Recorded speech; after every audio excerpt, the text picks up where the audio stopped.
नमस्कार, स्वागत आप सभी का फोर्स इंडिया न्यूज देख रहे हैं आप। मैं हूं आपके साथ पूनम शर्मा सोलंकी। चलिए खास बुलेटिन न्यूज ब्लास्ट की शुरुआत करेंगे और बात करेंगे सबसे पहले मुख्यमंत्री भजनलाल शर्मा की। दरअसल मुख्यमंत्री भजनलाल शर्मा का 7 मार्च को मैराथन दौरा है निम्बाहेड़ा में। किसान सम्मेलन यहां पर होने जा रहा है जिसमें शिरकत करेंगे मुख्यमंत्री और उसके बाद निम्बाहेड़ा के बाद किसान सम्मेलन में शिरकत करने के बाद बूंदी का रुख करेंगे। बूंदी में कृषि उपज मंडी में पेयजल परियोजना से जुड़ा महत्वपूर्ण कार्यक्रम होगा। मुख्यमंत्री बूंदी में एक जनसभा को संबोधित भी करेंगे। दोपहर बाद कोटा पहुंचेंगे, संभाग स्तरीय अधिकारियों को संबोधित करेंगे। यह भी खास संबोधन रहेगा मुख्यमंत्री का, क्योंकि संभाग स्तरीय के अधिकारी यहां पर मौजूद रहेंगे, तो हो सकता है कि दिशा निर्देश भी उनको दिए जाए नए तरीके से। कोटा से ट्रेन के माध्यम से फिर जयपुर लौटने का कार्यक्रम है। जी हां, कोटा से ट्रेन के माध्यम से वापस जयपुर लौटेंगे, लेकिन उससे पहले निम्बाहेड़ा से जो दौरे की शुरुआत होगी वो मैराथन रहेगी। कोटा तक पहुंचेंगे और फिर ट्रेन के माध्यम से जयपुर लौटेंगे मुख्यमंत्री भजनलाल शर्मा। कांग्रेस लोकसभा चुनाव के मद्देनजर उम्मीदवारों के चयन से जुड़ी बड़ी खबर। दरअसल दिल्ली में आज स्क्रीनिंग कमेटी नामों पर मंथन करेगी। शाम 4 बजे एक अहम बैठक होने जा रही है। अध्यक्ष रजनी पाटिल की अध्यक्षता में यह बैठक होगी। प्रभारी सुचेंद्र सिंह रंधावा, पीसीसी चीफ गोविंद सिंह डोटासरा, नेता प्रतिपक्ष टीकाराम जूली और दोनों सदस्य कृष्णा अलावरू और प्रगट सिंह मौजूद रहेंगे। कमेटी नामों के पैनल को अंतिम रूप देगी। स्क्रूटनी करते हुए संभवतः हर सीट पर 2-2 नाम पैनल में रखे जाएंगे। इंतजार इस बात को लेकर, लेकिन ये महत्वपूर्ण बैठक देखना होगा कि किस पर मंथन किया जाता है, यानी कि किस नाम पर, और जो महत्वपूर्ण 2 नाम होंगे उन्हें पैनल में रखा जाएगा। राजस्थान इंटरनेशनल सेंटर यानी कि आरआईसी, जिसे लेकर एक बड़ी खबर आप तक पहुंचा दे। आरआईसी पर खर्च करने से जेडीए ने साफ मना कर दिया है। इसके पीछे की वजह यह है कि आरआईसी के मेंटेनेंस, स्टेशनरी, वाहन व जलपान, इस पर जो खर्च आता है वो जेडीए नहीं देगा, साफ मना कर दिया गया है। जेडीए सचिव हेम पुष्पा शर्मा ने इस बारे में आरआईसी के निदेशक को एक पत्र लिखा है। दरअसल जेडीए सचिव हेम पुष्पा शर्मा ने इस बारे में आरआईसी के निदेशक को पत्र लिखकर जानकारी दी। कहा कि सोसाइटी का अब तक गठन नहीं हुआ। दरअसल आरआईसी में बुकिंग इत्यादि से जुड़ी जो राशि प्राप्त हो रही है वो भी आरआईसी के खातों में ही जमा हो रही है, और ऐसे में जेडीए की ओर से खर्च किया जाना संभव नहीं है। इसलिए रखरखाव अन्य व्यवस्थाओं पर खर्च आरआईसी अपने स्तर पर ही करे। जिस गठन की बात की गई थी और जिस एमओयू की बात की गई थी, ना तो उस कमेटी का गठन हुआ है और ना ही उसके तहत किसी एमओयू पर समझौता हुआ है या सहमति बनी है। इसलिए जेडीए कोई खर्च नहीं देगी, इसके लिए साफ मना कर दिया गया है। फाल्गुन महीना शुरू हो गया है और इसके साथ ही छोटी काशी में भी रंग बिखरने शुरू हो चुके हैं। गोविंद देव जी मंदिर में आज से परवान चढ़ने लगा है फागोत्सव कार्यक्रम। आज से मंदिर में श्री कृष्ण के विभिन्न लीला झांकियों के दर्शन होंगे। बाल लीलाओं से लेकर महाराज की लीलाएं भी शामिल है। आज से 16 मार्च तक रचना झांकी दर्शन का समय बदल दिया गया है। दोपहर 12:30 से 12:45 तक रचना झांकी का दर्शन का समय रहेगा। जी हां, 24 मार्च को गुलाल होली खेली जाएगी। ठाकुर जी राधे रानी के संग नजर आएंगे होली खेलते हुए, और मंदिर में भी भक्त ठाकुर जी के संग होली खेलते नजर आएंगे और इसे लेकर उत्साह बहुत ज्यादा रहता है। राजधानी जयपुर पिंक सिटी के नाम से जानी जाती है, लेकिन गोविंद देव जी की नगरी भी कहा जाता है, क्योंकि आराध्य देव है, छोटी काशी से कहा जाता है, और ऐसे में दूर दूर से श्रद्धालु इस दिन के लिए यहाँ पहुंचते हैं। पुष्प फागोत्सव का विशेष कार्यक्रम रहेगा 20 और 21 मार्च को, और जो गुलाल होली खेली जानी है उसका कार्यक्रम 24 तारीख को, और उसके तहत श्रद्धालु बेहद उत्साहित नजर आ रहे हैं। बैंकों में 5 दिन वर्किंग। जी हां, 5 डे वर्किंग केंद्र सरकार आचार संहिता से पहले मंजूरी दे सकती है। यह बेहद खास मंजूरी होगी। ये खास योजना के तहत आएगा कि बैंकों में 5 डे वर्किंग। जी हां, दिसंबर में भारतीय बैंक संघ, बैंक यूनियन ने समझौते पर हस्ताक्षर कर दिए थे, जिसमें सार्वजनिक क्षेत्र के बैंक कर्मियों का वेतन 17% बढ़ाने का प्रावधान था। समझौते में 180 दिन में 5 डे वर्किंग शुरुआत की बात कही गई थी। 5 डे वर्किंग से 15.4 लाख बैंक कर्मियों को काफी फायदा मिलेगा। साथ ही काम का समय बढ़ाया जा सकता है। जी हां, अगर 5 डे वर्किंग होता है तो इसके साथ ही प्रतिदिन 45 मिनट का समय और बढ़ा दिया जाएगा। मुख्य सचिव सुधांशु पंत का एसएमएस अस्पताल का औचक निरीक्षण। दरअसल सुधांशु पंत मीडिया से भी रूबरू हुए और उन्होंने कहा इस औचक निरीक्षण के बाद कि मैंने आज एसएमएस अस्पताल का औचक निरीक्षण किया। एसएमएस अस्पताल में लंबी चौड़ी व्यवस्थाएं नजर आई।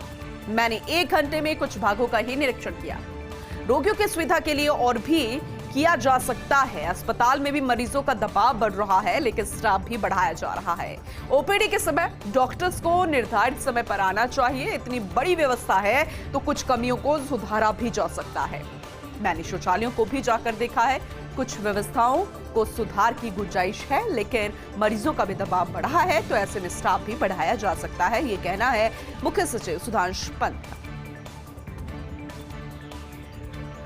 लोकसभा जीत के लिए भाजपा का एक ही फॉर्मूला, उम्मीदवार से फर्क नहीं, बस जिताऊ होना चाहिए। पार्टी थिंक टैंक ने पहली सूची में साफ तौर पर ये संकेत भी दे दिए हैं।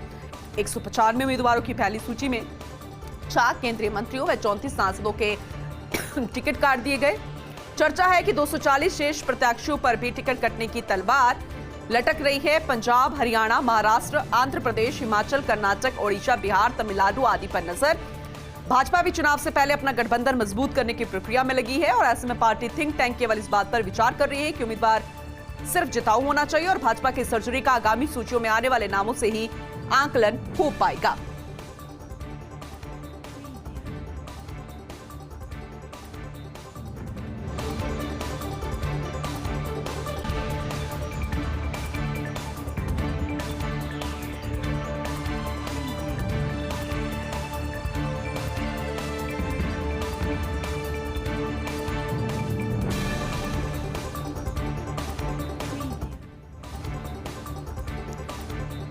तो लोकसभा जीत के लिए भाजपा का एक ही फॉर्मूला है और भाजपा की सर्जरी का आगामी सूचियों में आने वाले नामों से आंकलन हो जाएगा, क्योंकि उनका सिर्फ यही कहना है कि उम्मीदवार से ज्यादा फर्क नहीं पड़ रहा, उम्मीदवार ऐसा हो जो कि जिताऊ हो। और ऐसे में जब पहली लिस्ट सामने आई थी तो उस बात से साफ माना जा सकता है कि पार्टी जो कह रही है वो करके भी दिखा रही है।